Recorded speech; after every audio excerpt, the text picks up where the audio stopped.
आधारित भुगतान के ऊपर हम लोगों ने ग्राम पंचायत स्तर से जो हमारे जीआरएस साथी थे उनसे डिस्कशन किया कि एपीओ साथियों से डिस्कस किया और अकाउंट ऑफिसर सीनियर मैनेजर से डिस्कशन हमारा चल रहा है। इसमें दो चीज़ें जो महत्वपूर्ण हैं, जब हम आधार आधारित भुगतान की तरफ जाएंगे तो वो हमें समझने की जरूरत है। एक है नरेगा सॉफ्ट में डेमोग्राफिक वेरिफिकेशन कराना, और जब हम डेमोग्राफिक वेरिफिकेशन जब कराते हैं तो डेमोग्राफिक वेरिफिकेशन में जहाँ पे हमारा जो उसके एट्रीब्यूट्स हैं, एट्रीब्यूट्स जब मैच कर जाते हैं आधार के और हमारे जॉब कार्ड के, तो वो सत्यापन हो जाता है। अब जहाँ एट्रीब्यूट मैच नहीं कर रहे हैं, एट्रीब्यूट्स से आशय उसका आधार में नाम और जॉब कार्ड में उसका जो दर्ज मजदूर का नाम है वो हो सकता है, उसका जेंडर हो सकता है, तो इस तरह से हमें इसको चेक करना होगा। डेट ऑफ बर्थ भी इशू हो सकता है। तो सबसे पहले हमें ये देखना पड़ेगा कि जहां हमारे आधार सक्सेसफुल हो गए हैं, उसके बाद जो हमारा काम बचा है, जहां फेलियर हुए हैं उस पर जो हमें काम करना है, उसमें किन किन पैरामीटर्स पे काम करना है वो हमें बहुत स्पष्ट तरीके से पता होना चाहिए।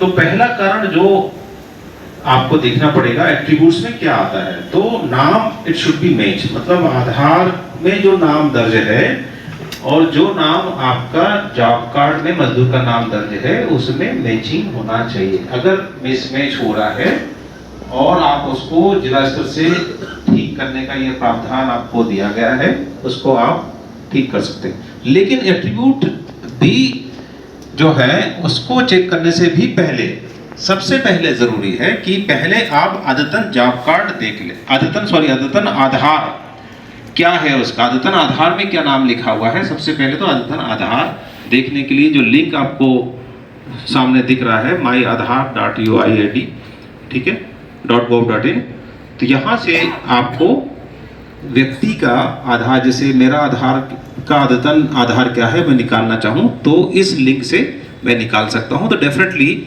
इसके लिए मुझे OTP चाहिए होगा, और OTP के लिए मुझे वो मोबाइल धारक मेरे सामने होना चाहिए ओरिजिनली, जो उस आधार के साथ उसका मोबाइल लिंक्ड है, मतलब उसका जो ओरिजिनल बेनिफिशियरी है वो हमारे पास होना चाहिए। जो मोबाइल है उस मोबाइल पर OTP आएगा, उस OTP के पर देखकर आप उसका अद्यतन आधार निकाल सकते हैं। अद्यतन आधार वैसे बेनिफिशियरी के पास भी होता है, लेकिन कई बार उनको ये पता नहीं होता कि आधार अद्यतन वाला उनके पास है कि पुराना है, तो उससे ये संभावना है कि हम पुराने से अद्यतन करते बैठेंगे तो हो सकता है फिर से रिजेक्शन आए।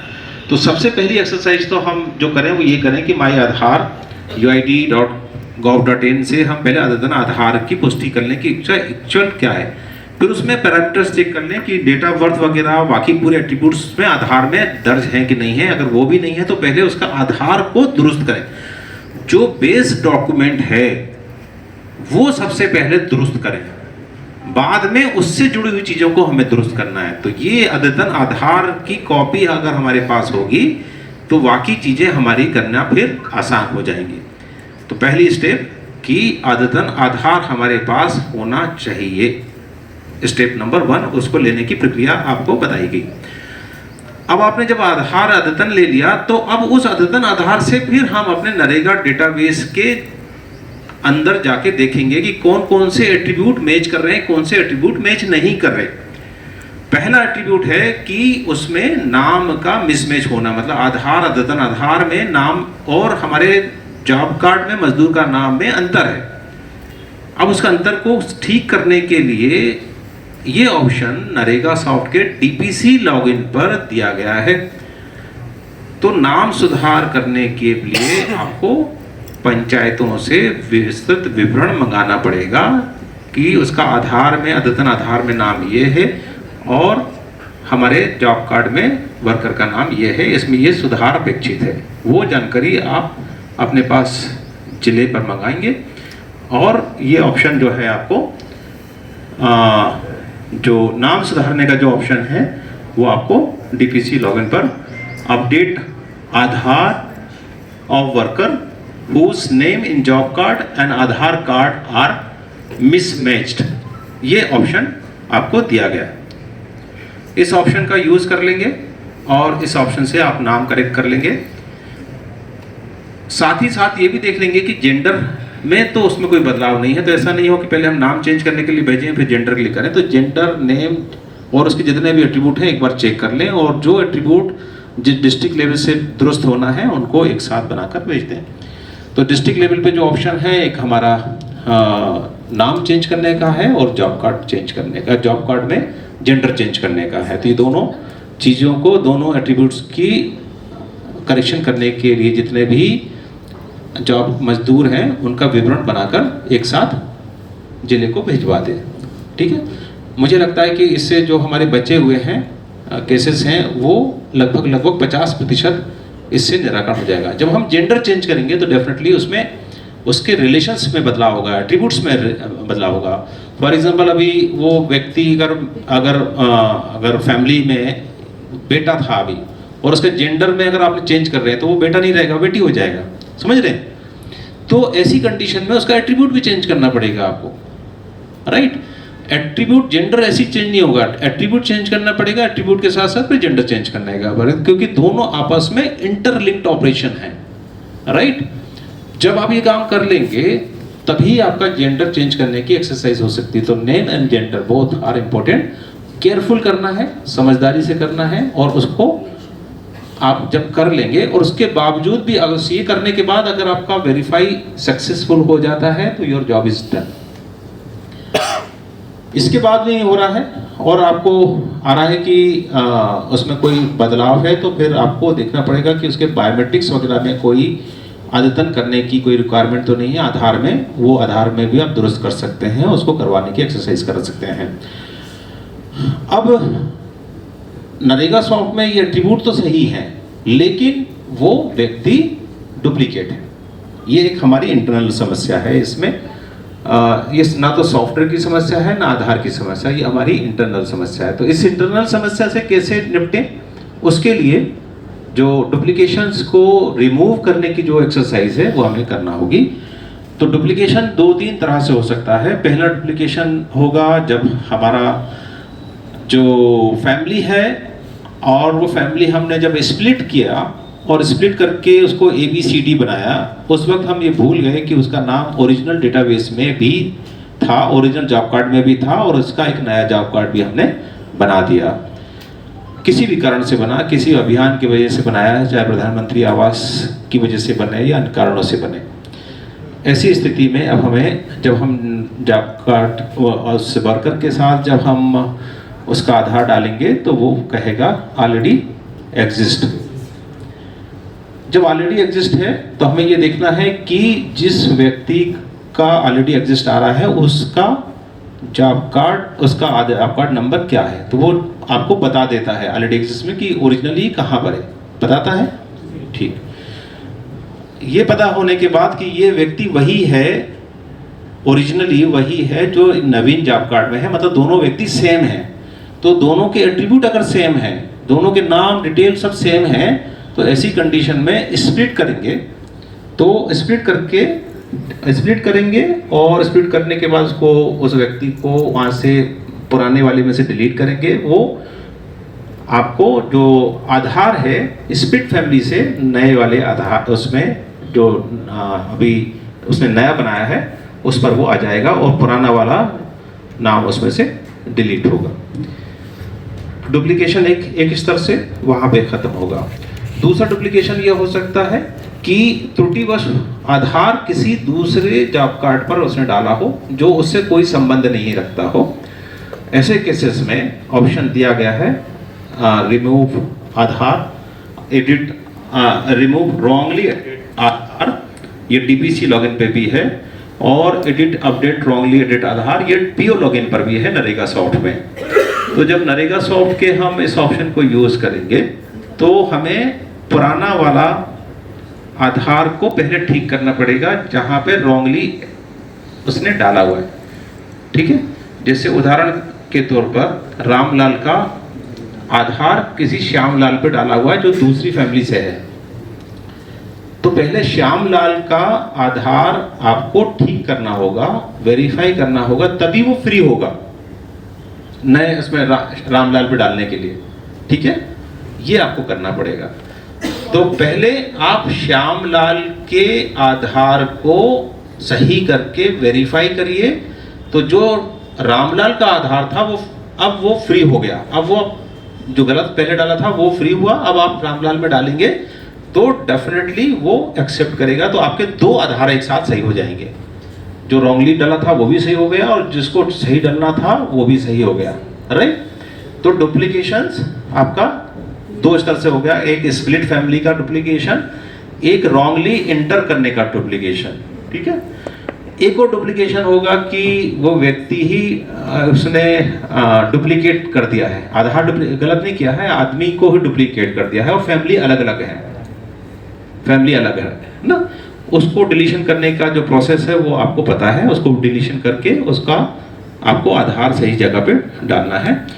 और चौथा ये है कि अगर पूरा जॉब कार्ड ही डिलीट कर दिया है और वो ऑलरेडी एग्जिस्ट आ रहा है, ऐसे केसेस में जॉब कार्ड को आपको रिज्यूम कराना है। वो ऑप्शन केवल स्टेट डीबीए पर है, उसके लिए आपको प्रकरण बनाकर स्टेट डीबीए पर भेजना पड़ेगा। इस प्रकार से जो डुप्लीकेशन है, रॉन्गली इंटर्ड आधार है या नेम और जेंडर या एट्रीब्यूट में मिसमैच है, वो पूरी जो हमारी त्रुटियां हैं उनको हम अपने नरेगा डेटाबेस में सुधार सके और आधार को सत्यापित करा सकते हैं। ये आधार का सत्यापन सबसे पहली और सबसे इम्पोर्टेंट है, क्योंकि डी डुप्लीकेशन जो है आधार डालवाने का, आधार सीडिंग कराने का मेन ऑब्जेक्टिव हमारे जॉब कार्ड को, हमारे वर्कर की डिटेल को दुरुस्त करना है। जब हम अपने डेटाबेस को दुरुस्त कर लेंगे आधार के साथ, तो इसके बाद हमारा आधार सत्यापित होगा। और आधार सत्यापित होने का मतलब यह है कि अब हमारा आधार आधारित भुगतान होने के लिए रेडी हो गया है। अब हमें अगली स्टेप बैंक के साथ करना है। तो पहली स्टेप हमने अपनी डेमोग्राफिक वेरिफिकेशन की पूरी कर ली, और साथ ही साथ मतलब ऐसा नहीं कि जब ये पूरी कर लेंगे तब करेंगे, जितने जितने हमारे सत्यापित होते जा रहे हैं, साथ ही साथ हम बैंक स्तर पे भी अपने एक जो कंसेंट फॉर्म देके जो हमें डीबीटी के लिए ज़रूरी होता है वो करना होगा। बैंक स्तर से जब हम कोई भी काम करेंगे तो उसमें भी हमें जो मुख्य बातें ध्यान रखना है कि उसमें भी दो चीज़ें हैं, एक है आधार इनेबल पेमेंट सिस्टम और एक है आधार पेमेंट ब्रिज सिस्टम। आधार इनेबल पेमेंट सिस्टम में डीबीटी का कोई रिश्ता नहीं है। आधार इनेबल पेमेंट सिस्टम में बायोमेट्रिक के माध्यम से पैसा निकालना और जमा करने की प्रक्रिया करने के लिए एनपीसीआई ने एक व्यवस्था बनाई है जिसको आधार इनेबल पेमेंट सिस्टम कहते हैं। इसका मतलब यह है कि कोई भी खाता, मेरे अगर एक से अधिक खाते हैं तो मैं एक से अधिक खातों को आधार इनेबल पेमेंट सिस्टम पर ला सकता हूं। इसका आशय यह है कि मुझे अगर मेरे 3 खाते हैं या 2 खाते हैं तो उन खातों को मुझे ई-केवाईसी इनेबल करना पड़ेगा। ई-केवाईसी का मतलब यह होता है कि हमारा बायोमेट्रिक जो थंब होता है या आइरिस होता है, आमतौर पे बायोमेट्रिक में थंब ही लेते हैं, फिंगरप्रिंट्स लेते हैं। तो फिंगरप्रिंट से मैंने अपने अकाउंट को अपने आधार के साथ केवाईसी करा लिया, मतलब ई-केवाईसी करा लिया। नाउ जो खाता मेरा ई-केवाईसी के साथ लिंक्ड होगा, उस खाते से मैं किसी भी बिजनेस कॉरेस्पॉन्डेंट या एटीएम जो बायोमेट्रिक इनेबल्ड है उससे मैं अपने बायोमेट्रिक के माध्यम से पैसा विड्रॉल कर सकता हूं या पैसा डिपॉजिट कर सकता हूं। तो ई-केवाईसी करना एक अलग प्रक्रिया है, और अगर मुझे सरकारी योजनाओं का लाभ लेना है तो उसके लिए आधार पेमेंट ब्रिज सिस्टम एनपीसीआई ने बनाया है। आधार पेमेंट ब्रिज सिस्टम करने का आशय यह है कि मेरा अगर आधार बैंक के साथ लिंक्ड है तो मुझे ये बताना पड़ेगा कि मुझे किस खाते में, मेरे 4 खाते हो सकते हैं, 2 हो सकते हैं, 1 से अधिक हो सकते हैं, तो मैं अपना भुगतान डीबीटी, डायरेक्ट बेनिफिट ट्रांसफर, जो गवर्नमेंट की योजनाओं का मुझे मिलता है, चाहे वो एलपीजी हो, चाहे किसान के कुछ स्कीम्स के आ रहे हो, या प्रधानमंत्री आवास योजना का डीबीटी मुझे मिल रहा हो, बेनिफिट मिल रहा हो, तो मैं किस खाते के साथ उसको लेना चाहता हूँ, कौन सा ऐसा खाता होगा आधार के साथ लिंक जिसमें मेरा जितने भी ये सरकारी योजनाओं का लाभ होगा वो किस खाते में आएगा। तो उसके लिए मुझे अपनी सहमति देना होती है एज ए बेनिफिशियरी। तो मैं बेनिफिशियरी से ये सहमति लूँगा कि मैं किस खाते के साथ अपनी डीबीटी लेना चाहता हूँ। उसके लिए मुझे बैंक में अपनी कंसेंट फॉर्म जमा करना होती है, और वो कंसेंट फॉर्म और आधार अगर आपका रेडी सीडेड है तो उसके लिए जो हमने आपको प्रक्रिया बताई थी कि वो ज़रूरी नहीं है कि उसके लिए कंसेंट फॉर्म के लिए अगर उसका आधार और अकाउंट आपस में लिंक्ड है, वेरीफाइड है, पूर्व से ही सत्यापित है अकाउंट और बैंक आधार, ऐसी स्थिति में आपको कंसेंट फॉर्म बैंकों को देना है। बैंक बल्क अपलोडिंग करने के लिए रेडी है, उन्होंने सहमति भी दी है और इस पर चर्चा भी हो चुकी है। जैसे अभी आपके सामने बैंक के अधिकारियों ने स्पष्ट किया, बैंक ऑफ इंडिया के अधिकारियों ने, मिस्टर राजकुमार जी ने स्पष्ट किया कि जहाँ तक कंसेंट की बात है, कंसेंट बल्क में अपलोड हो सकती है। बल्क में अपलोड करने का मतलब कि उसका अकाउंट नंबर, आधार नंबर, क्योंकि अकाउंट और आधार की वो पहले सत्यता की जांच बैंक पहले कर चुका है, इसलिए वो कंसेंट के लिए मजदूरों को फिजिकली बुलाएगा ऐसी आवश्यकता नहीं प्रतीत होती है। बैंक चाहे तो वो बैंक बल्क अपलोड कर सकती है। ये बात उन्होंने आज आप सभी के सामने इसकी पुष्टि भी की है। अब अगर बैंक स्तर से किसी का कोई इसमें अपवाद है, विरोध है, तो ऐसे केसेस को आप बनाकर हमें राज्य स्तर पर दे सकते हैं, ताकि हम उस मुद्दे को एसएलबीसी जो हमारे स्टेट लेवल बैंकर्स कमेटी है उसके सामने रखकर और बैंकों से बात कर सकते हैं। तो कंसेंट की जहाँ तक बात है, कंसेंट हमारी जैसे ही वहाँ पर अपलोड होती है, इसमें भी जो व्यवस्था है कुछ बैंक टू बैंक वेरी करता है। कुछ बैंक जो है इमीडिएटली उसको अपडेट करते होंगे, कुछ में रियल टाइम है, कुछ में रियल टाइम नहीं है। जैसे बैंक ऑफ इंडिया ने बोला कि उनका हेड ऑफिस से डेटा जो है पुश होता है एनपीसीआई को, वो डेली होता है आमतौर पे, लेकिन वो उनके ब्रांच लेवल पे ये फैसिलिटी नहीं है। तो ब्रांच का काम है उसको सीड कर देना, मैप कर देना, और हेड ऑफिस जो है उनका बैंक का, वो उसको डेटा को एनपीसीआई सर्वर पर पुश करता है। तो यहाँ पर हो सकता है कि कुछ दिनों का, कुछ उसका समय का अंतर आता हो। तो इसमें आप लोगों को, जिलों को ये करना है कि ऐसे केसेस को कंपाइल कर लीजिएगा कि कौन सा बैंक कितना समय ले रहा है। अगर कोई भी बैंक 24 घंटे से ज़्यादा का समय ले रहा है और हमारी पावती देने के बाद कि पावती हमने ले ली है और उसमें भी 24 से 48 आवर्स से ज़्यादा वक्त लग रहा है, तो आप ऐसे केसेस को चिन्हांकित करें, कुछ केसेस को निकालें और हमें कम्युनिकेट करें, ताकि बैंकों के साथ आवश्यक समन्वय किया जा सके। अब दूसरा है कि एनपीसीआई पर तो हमारा डेटा पहुंच गया कि कौन सा आधार डीबीटी के लिए रेडी है, मतलब सॉरी कौन सा अकाउंट रेडी है डीबीटी के लिए, ये इन्फॉर्मेशन हमारे एनपीसीआई सर्वर पर अवेलेबल है। नरेगा सॉफ्ट में जो भी आधार हमारे ऑथेंटिकेट हो चुके हैं, मतलब वेरीफाई हो चुके हैं, सत्यापित हो चुके हैं, नरेगा सॉफ्ट से वो डेटा पुश होता है एनपीसीआई के लिए। एनपीसीआई पे जब डेटा जाता है तो एनपीसीआई से रिस्पॉन्स आता है कि कौन सा आधार किस बैंक के साथ लिंक्ड है, नहीं है अथवा नहीं, यस या नो। तो जहाँ जैसे ही अगर कोई भी आधार किसी बैंक के खाते के साथ लिंक्ड होता है और हमारा आधार अगर वहाँ से वेरीफाई होने के लिए जाता है और कंफर्मेशन अगर आ गया कि हाँ ये आधार एनपीसीआई पर अवेलेबल है फॉर डीबीटी, तो कंफर्मेशन में यस आता है और हमारा नरेगा सॉफ्ट जो है सत्यापित आधार को एबीपीएस में उसको कन्वर्ट कर देता है। तो आपने देखा होगा रिपोर्ट में एक आता है वेरीफाइड यस या नो, एनपीसीआई एबीपीएस यस या नो, देखा है रिपोर्ट में, देखा है ना। तो इसका मतलब यह है कि जितने भी आपने सत्यापित हैं वो 100% अभी नहीं आए होंगे, 99 आए होंगे, कहीं 90, 100 से ऊपर तो नहीं आए होंगे, 100 ही होंगे।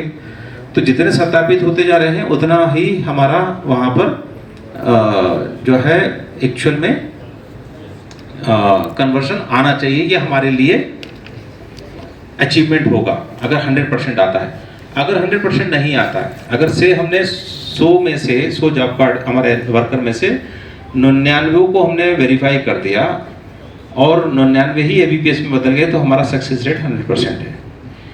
अगर हमने 99 को सत्यापित कराया और 90 आ रहे हैं तो 9 का गैप कहाँ है वो हमें NPCI मैपर पे जो हमारी रिपोर्ट आती है, ठीक है, कि कितने फेल्ड केसेस हैं, उतने फेल्ड केसेस का कारण सहित जो हमारा विवरण आता है उसको लेके हमें दोबारा फिर एक्सरसाइज करना पड़ेगी क्यों फेल हो रहा है, ठीक है। तो इस तरह से पूरा साइकिल हमें पूरा एक एक चीज को देखना पड़ेगा। अब हमारे पास जो काम बचा है कि हम उसमें अब और क्या क्या काम करेंगे। तो आधार का जहां हमारा फेल्यूर आके आ गया NPCI से कि NPCI पे ये आधार हमारे यहाँ तो सत्यापित है लेकिन NPCI पर ये सत्यापित नहीं है। सत्यापित का मतलब उसका साथ लिंक DBT लिंक नहीं है, राइट, मैपर पे वो नहीं है, NPCI मैपर पे नहीं है। तो वहाँ पर अब हमें कारण सहित उस पर एक्सरसाइज करने के बाद अगर आप सक्सेसफुल नहीं हो पा रहे हैं तो ऐसे केसेस को भी हमें शेयर करिए कि हम आपके प्रयास करने के बावजूद भी आप सक्सेसफुल नहीं हुआ। अब जहाँ तक RRBs की और दूसरे बैंकों की बात है जहाँ वो कहते हैं कि उनके पास ये ऑप्शन नहीं है DBT करने के लिए, तो ये वो उनका कहना गलत है। ये ऑप्शन सभी बैंकों के पास अवेलेबल है। यद्यपि उनके स्पॉन्सर्ड बैंक का प्लेटफॉर्म है तो वो स्पॉन्सर्ड बैंक जितने भी हैं CBS है, नेशनलाइज बैंक है, ये ऑप्शन सभी बैंकों के पास अवेलेबल है। हो सकता है उनकी कैपेसिटी बिल्डिंग का इशू हो, उनकी समझ का इशू हो सकता है, या उनका कोई रेसिस्टेंस होगा या इग्नोरेंस होगा। ऐसे ब्रांचेस के बारे में भी आप हमें जानकारी देंगे तो उसको भी हम अपने राज्य स्तरीय बैंकों के साथ डिस्कस कर पाएंगे। अब ये जब हमारा पूरा एक साइकिल कंप्लीट हो गया, एक्सरसाइज कंप्लीट हो गई, तो अब हमें जो एक और चीज़ जो ध्यान में रखना है, जो महत्वपूर्ण है कि हमारा ABPS होने के बाद फेल्यूर ना आए, उसको हम कैसे इंश्योर करें। उसके लिए हमें ये देखना होगा कि जो उसका ABPS के लिए जो आधार के साथ अकाउंट लिंक्ड है, it should not be dormant, it should not be suspended, it should not be blocked, it should not be closed. तो इसका आशय यह है कि इससे पहले कि हम DBT के लिए या ABPS के लिए अपना FTO बनाएं और रिजेक्शन में आए और फिर हम वहीं उलझ के रह जाएं, तो सबसे पहले ज़रूरी है कि हम जितने भी खातों के साथ जो हम एक्सरसाइज मैपिंग की कर रहे हैं वो खाते हमारे एक्टिव होना चाहिए। एक्टिव से मतलब उसमें लेन देन का ट्रांजेक्शन पिछले 6 महीने में कुछ ना कुछ हुआ होना चाहिए। अगर नहीं हुआ है तो 10 रुपये का ट्रांजेक्शन करा के देख लें, आपको पता चल जाएगा कि ट्रांजेक्शन सक्सेसफुल हुआ कि नहीं हुआ। अगर ट्रांजेक्शन्स में कुछ फेल्यूर आता है तो आप eKYC जाके बैंक ब्रांचों में करा लें, इससे पहले कि वो FTO रिजेक्ट हो गया है, उससे पहले ही एक्सरसाइज करा लें। अगर आपने जो आधार के साथ लिंक्ड खाता है उसके साथ प्रॉपरली कम्युनिकेट कर लिया तो मैं आपको दावे के साथ कह सकता हूं कि रिजेक्शन रेट आपका 0 हो जाना चाहिए, ठीक है। लेकिन वो खाता पहले नंबर पे खाता उसका। अब कुछ एक्सेप्शनल केसेस जो हो सकते हैं, जो प्रेडिक्शन है अभी हमारा कि आधार में ब्लॉक हो गया, आधार में कुछ ऐसी ब्लॉकिंग हो गई या कोई ऐसे टेक्निकल इश्यूज आ गए, उनको हम एक्सेप्शनल केसेस के तौर पर देख सकते हैं जो आधार डेटाबेस से जुड़े हुए होंगे। वो NPCI से इसका रिश्ता नहीं होगा, बैंक से रिश्ता नहीं होगा, नरेगा साहब से रिश्ता नहीं होगा, लेकिन वो आधार से, उसका आधार डेटाबेस से कुछ ना कुछ रिश्ता होगा जो किन्हीं कारणों से होगा। उसका बायोमेट्रिक अपडेट नहीं हुआ होगा या कोई और दूसरे कारणों की वजह से वो हो सकता है कि आधार ने आधार अथॉरिटी ने उस आधार को सस्पेंड किया हो, ब्लॉक किया हो या उस पर कुछ इश्यूज हों। तो वो एक्सेप्शनल केसेस को भी हम जब हमारा पेमेंट सिस्टम काम करेगा तो उस पर हम देखेंगे। तो इस तरह से हमें देखना है। अब जो महत्वपूर्ण बात है जो हमने आज सुबह भी चर्चा की कि जैसे ही आधार इनेबल पेमेंट हमारा एक्टिवेट हो जाएगा तो नरेगा सॉफ्ट में अकाउंट नंबर जो भी दर्ज है अब उसका कोई औचित्य नहीं रह जाएगा। ये बात सबको पता होना चाहिए। आज इस बात की पुष्टि सभी ने कर दी कि हाँ ये बात आज वीसी में भी उनको बता दी गई थी और अभी इनको स्पष्ट है और नीचे तक ये बात आई थिंक कम्युनिकेट हो चुकी होगी। तो इस बात की चिंता नहीं करना है कि अगर आधार के कारण हमें अकाउंट नंबर बदलना पड़ेगा तो वो अकाउंट नंबर हमें नरेगा सॉफ्ट में सीड करना पड़ेगा, इसकी आवश्यकता नहीं रहेगी।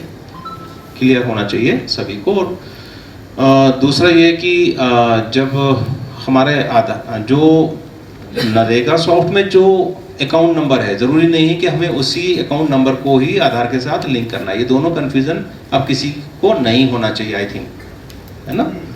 तो दोनों चीज़ें स्पष्ट होना चाहिए कि आधार आधारित भुगतान में नरेगा सॉफ्ट में दर्ज हुआ नंबर या अभी नया नंबर जो लेंगे उसका कुछ भी एक्सरसाइज हमें नहीं करना है।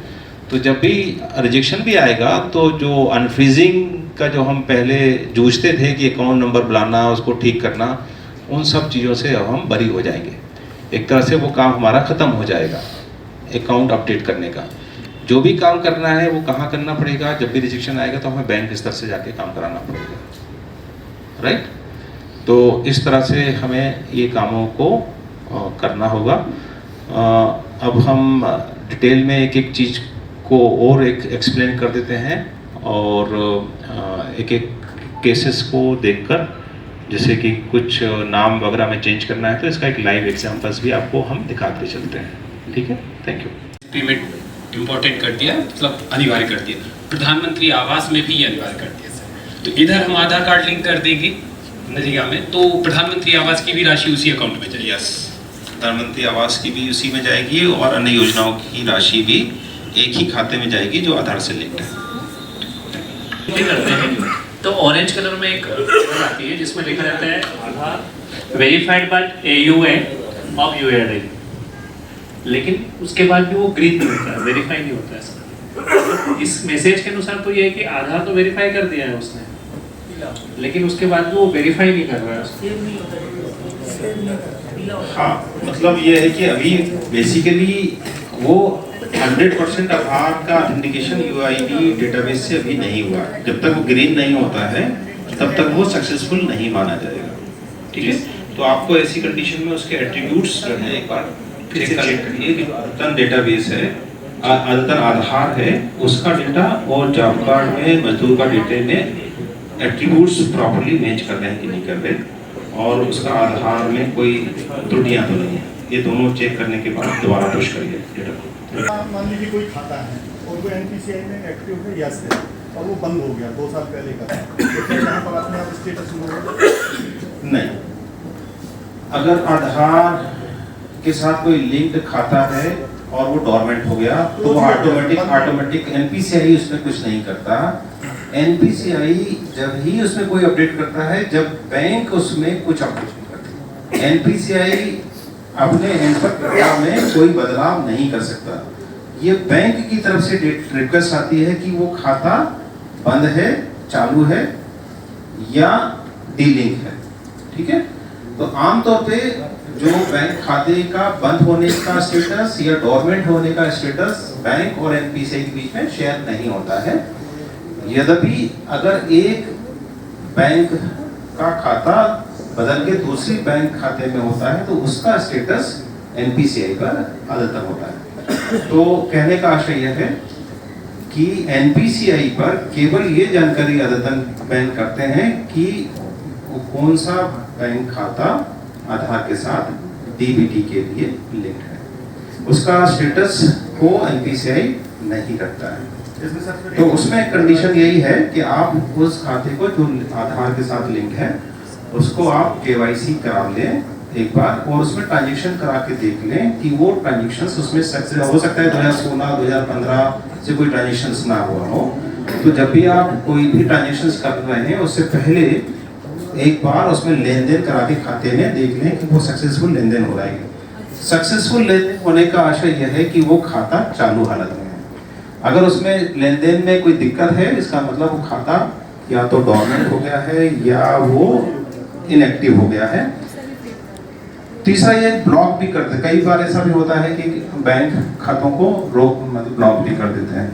तो वो कंडीशन आपको बैंक से ही पता चलेगी, तो बैंक में जाकर उसको अपने खाते को एक्टिवेट करा लें। अगर एक्टिवेट नहीं है तो KYC करा के उसको एक्टिवेट करा लें, ठीक है, तो रिजेक्शन फिर नहीं आएगा। इसमें सर नेक्स्ट इसी का आगे को क्वेश्चन है सर कि मान लीजिए 1% ऐसा कोई श्रमिक है जिसका NPCI में कभी एक्टिव था 2017 में, और अब वो इनएक्टिव हो गया, मतलब वो बैंक क्लोज ही हो गया अकाउंट, तब वो DBT में नहीं जा पाएगा सर? नहीं, अगर क्लोज हो गया तो आपको देखिए सीधा सा सिद्धांत ये है कि वो स्टेटस चेंज हो सकता है। जो NPCI का स्टेटस है कब, जब आप नया खाता खोलें और नया खाता खोल के, और जो क्लोज खाता होता है आमतौर पे वो फिर उसको दोबारा एक्टिवेट करना जो है, इससे अच्छा है कि आप नया खाता खुलवा लें, ठीक है। नया खाता खुलवा लें, नए खाते में आप आधार एक्टिवेट करा लें DBT के लिए, तो पुराना स्टेटस अपडेट हो जाएगा NPCI पे, नया स्टेटस के साथ वो आ फिर जाएगा। उसको बताना पड़ेगा कि आपका पुराना जो खाता NPCI में एक्टिव था वो किस में था, हाँ। तभी करेगा वो हाँ, DBT। हाँ। यदि उसे नहीं मालूम है तो फिर दिक्कत। देखिए सीधी सी बात यह है कि जब भी बैंक अपडेट करते हैं तो उनके पास एक विंडो जिसमें अगर कहीं भी पुराना खाता अगर उसका सीडेड है तो वो ऑलरेडी एग्जिस्ट करके उसको डिनाई कर देता है। ऐसी कंडीशन में फिर बैंक उसको NPCI पे पुश नहीं कर सकते। तो डेफिनेटली बैंक में कंसेंट फॉर्म में इसीलिए पूछा जाता है कि क्या पुराना किसी खाते के साथ उसका DBT के लिए लिंक है या नहीं, अगर है तो किस खाते के साथ है, और उसका IN नंबर क्या है, मतलब किस बैंक में, वो आपको स्पष्ट करना ही पड़ेगा, क्योंकि बैंक के पास ये अधिकार नहीं है कि वो उसको स्वतः ही बदल दे, ठीक है। तो ये आपको क्लियर करना पड़ेगा। जब तक आप पुरानी बात को नहीं बताएंगे, स्पष्ट नहीं करेंगे कि खाता पुराना मेरा किसके साथ लिंक था, तब तक उसको अपडेट नहीं कर पाएंगे। आते हैं उसमें दो प्रकार के एरर देते हैं। एक प्रकार का एरर रहता है कि इनएक्टिव, और दूसरा एरर रहता है नॉट अवेलेबल इन डीप। तो अभी हम लोग इसमें प्रोसेस ये करा रहे थे कि कंसेंट फॉर्म और बैंक वाले, तो ये प्रोसेस कैसा है कि इसके अलावा भी कोई और दूसरी प्रोसेस अपनानी है? इनएक्टिव आधार का मतलब ये नहीं कि आधार इनएक्टिव हो गया है। इनएक्टिव आधार का मतलब ये है कि वो आधार NPCI पर अभी एक्टिवेट नहीं हो पाया है। वो पहले था, लेकिन खाते को आपको दो स्तर से काम करके देखेंगे उसमें। एक तो खाते को चालू करवाएंगे, और दूसरा अपना आधार डेटाबेस में भी चेक करेंगे कि कहीं उसमें कोई ब्लॉकेज या उसको सस्पेंड तो नहीं किया है किन्हीं कारणों से। जी, दोनों स्तर से आपको काम करना पड़ेगा। ये इनएक्टिव में ये मैसेज देता है beneficiary should can not the bank where last KYC कराना पड़ेगा आपको। इसमें KYC करा लीजिए खाते के साथ, ठीक है। KYC करने की प्रक्रिया आपका कॉमन सर्विस सेंटर से, बैंक के कियोस्क से, बैंक के बिजनेस कॉरेस्पॉन्डिंग जो मॉडल होता है, VC मॉडल होता है, वहाँ से, है ना, वहाँ से आप उसमें करेक्शन करा लें, वहाँ से आप उसका KYC करा लेंगे, ठीक है। और आधार को के साथ जो अकाउंट है वो उसको चालू हालत में रखवा लेंगे, तो ये समस्या आपकी खत्म हो जाएगी, दोनों प्रक्रिया। और इसमें वाले में मैसेज देता है जो not available in DB error में है, वो होता है कि you have been check whether correct Aadhaar number entered to verified beneficiaries to request to check Aadhaar number, मतलब आधार नंबर फिर से चेक करने के लिए बोल रहा है। तो इसमें वही जो आपने सर पहले बताया वो वाली मैसेज। बिल्कुल, ऐसी सारी संस्थाएं भी DBT पे जाती हैं, सभी आधार लिंक करवाएंगे। ऑब्वियसली जैसे आज हमने हमारे ऐसे स्टेट बैंक ऑफ इंडिया में हमारे DBT करवाई, कृषि विभाग में जाकर कुछ दिन के बाद उसने कंसेंट फॉर्म भरवा दिया बैंक ऑफ बड़ौदा का, और इन दैट केस यदि हमारा कोई FTO इन प्रोसेस रहा तो डेफिनेटली वो रिजेक्शन में जाएगा। नहीं, बिल्कुल नहीं जाएगा। उसमें फिर क्या होगा? अच्छा, मैं बता देता हूँ। प्रश्न आपको बहुत अच्छा है। हर विभाग को मैंडेट है कि वो DBT को करे।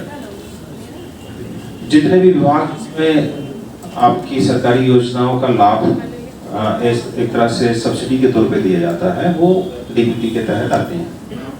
तो उदाहरण के तौर पे श्रम विभाग की कोई योजना है तो श्रम विभाग के लोग जाके अपनी कंसेंट लेंगे, कुछ कृषि विभाग की योजनाएं तो कृषि विभाग के करेंगे, ऐसे दूसरे विभागों के लोग करेंगे, ग्रामीण विकास के, प्रधानमंत्री आवास के लोग करेंगे, ऐसा नहीं है।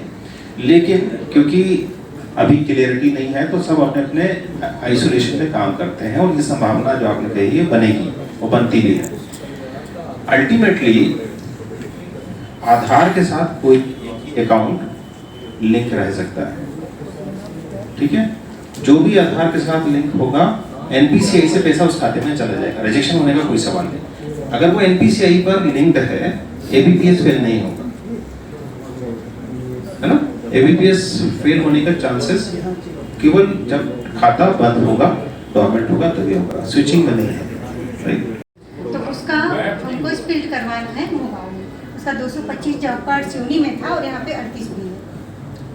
ओके, ऐसे केसेस में स्प्लिट फैमिली का ऑप्शन का यूज करना पड़ेगा, क्योंकि वो किसी दूसरे जिले से है तो वहाँ से आपको रिक्वेस्ट ट्रिगर करना पड़ेगी और स्प्लिट फैमिली वाले ऑप्शन से उसको माइग्रेट मूव करना पड़ेगा, और जहाँ से उसकी शादी हुई है वहाँ पर उसको deletion reason marriage and migrate to other district, other panchayat करके उसमें करना पड़ेगा। उसके बाद आपको अपने यहाँ पे काम करना पड़ेगा। पूछा नहीं जो मुझे लगता है कि ज़रूरी है आपको बता देना, वो ये है कि जब ऑलरेडी एग्जिस्ट करके जब आपका डेमोग्राफिक वेरिफिकेशन फेल होता है और आप ये पाते हैं कि वो फैमिली स्प्लिट फैमिली का मेंबर है, तो जब आप उस पर काम करेंगे तो ये स्पष्ट होना चाहिए, जब आप फैमिली को स्प्लिट करके उसको मूव कर रहे हैं तो वो व्यक्ति केवल स्प्लिट वाले रीजन से ही आपको स्प्लिट करना है, कि मतलब फैमिली स्प्लिटेड, उस रीजन से ही आपको करना है, दूसरे रीजन से नहीं करना है। क्योंकि उसके और भी जब आप डिलीट करेंगे ना उस जॉब कार्ड को, पुराने वाले मजदूर को, तो ऐसी कंडीशन जो रीजन लिखेंगे रिलेशन का, तो स्प्लिट फैमिली लिखेंगे, तभी वो जो आधार है पुराने वाले से नए वाले में मूव होगा, अन्यथा नहीं होगा। कई लोगों ने उसमें वर्कर को डिलीशन का रीजन उसकी मृत्यु बता दिया। अब जब मृत्यु बता दिया तो मृत्यु के बाद वो आधार यहाँ माइग्रेट नहीं होगा, क्योंकि मृत्यु के बाद एक नया उसका अभी नया जन्म नहीं हुआ है, पुनर्जन्म नहीं हुआ है उसका, है ना। तो ये स्पष्ट रखना पड़ेगा कि reason of deletion must be clear. वहाँ पर फैमिली स्प्लिट होने का कारण आपको डिलीशन में बताना पड़ेगा। That is a more for you, otherwise वो केस फिर हमेशा के लिए ब्लॉक हो जाएगा, क्योंकि जिसकी मृत्यु होगी उसको रिज्यूम नहीं कर सकते। करना चाहिए क्या? नहीं करना चाहिए ना, जो मर गया तो मर गया, अब आपने गलती से मार दिया तो वो आप भुगतो, ठीक है। तो ये इस चीज़ का ध्यान रखना है, क्लियर।